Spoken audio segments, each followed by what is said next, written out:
नाना पाटेकर बॉलीवुड में अच्छा खासा समय बिता चुके हैं। उनकी जिंदगी संघर्षों से भरी रही। वे कुछ लोगों को जिद्दी लगते हैं, लेकिन वे कहते हैं कि वे सिर्फ अपना खुद का एक पॉइंट ऑफ व्यू काफी साफ गोई से रखते हैं।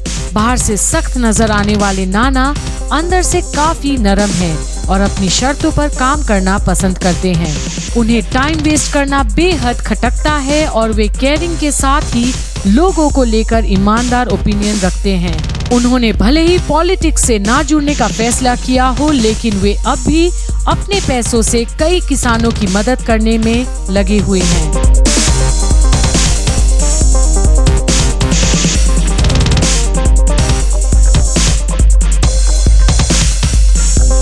उन्होंने एक इंटरव्यू के दौरान बताया था कि कैसे मिडिल क्लास फैमिली में पले नाना पाटेकर के लिए एक झटके में दुनिया बदल गई थी और कैसे उन्होंने 13 साल की उम्र में फैमिली को पालने के लिए काम करना शुरू किया था।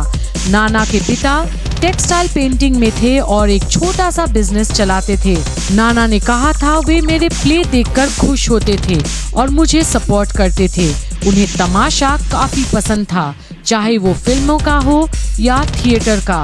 मैं सोचता था कि मेरे पिता मेरे बड़े भाई को ज्यादा प्यार करते हैं, लेकिन जब वे मेरे प्ले देखने के लिए मुंबई आए थे तो मुझे एहसास हुआ था कि अपने पिता की अटेंशन पाने का ये अच्छा तरीका है। जब मैं 13 साल का था तो मेरे पिता के करीबी ने उनकी प्रॉपर्टी समेत सब कुछ छीन लिया था।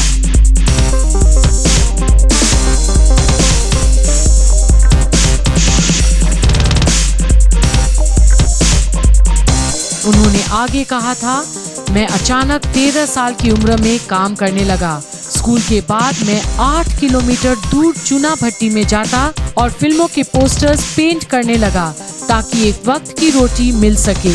उस दौरान मुझे 35 रुपये महीने मिलते थे।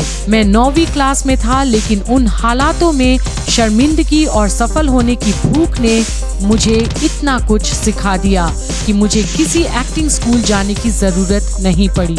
मुझे अपनी फैमिली को सपोर्ट करना था क्योंकि मेरे पिता ने सब कुछ गंवा दिया था। वे हमेशा कहते थे कि बच्चों के दिन आए खाने के और मेरे पास कुछ नहीं है। वे काफी परेशान रहते थे और जब मैं 28 साल का हुआ तो उनकी हार्ट अटैक से मौत हो गई थी।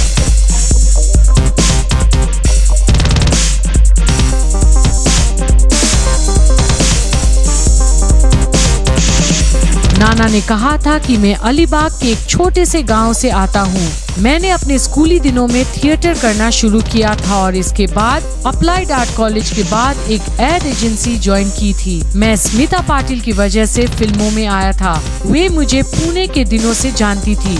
मैंने उन्हें मना किया था, लेकिन वे मुझे रवि चोपड़ा के पास ले गई थी। इस फिल्म का नाम आज की आवाज था, जिसमें मेरा नेगेटिव रेपिस्ट का किरदार था। मैंने उन्हें तुरंत मना कर दिया था और फिर स्मिता ने मुझसे पूछा था कि आखिर तुम मना क्यों कर रहे हो, तो मैंने उस शख्स को गाली दी थी जिसने मुझे वो रोल दिया था। मेरा व्यवहार सही नहीं था, लेकिन मुझे एक बेहतर रोल मिला, लेकिन ये भी खास नहीं था। हालांकि इस रोल के बाद मुझे पहचान मिली और मेरी बॉलीवुड यात्रा शुरू हुई थी।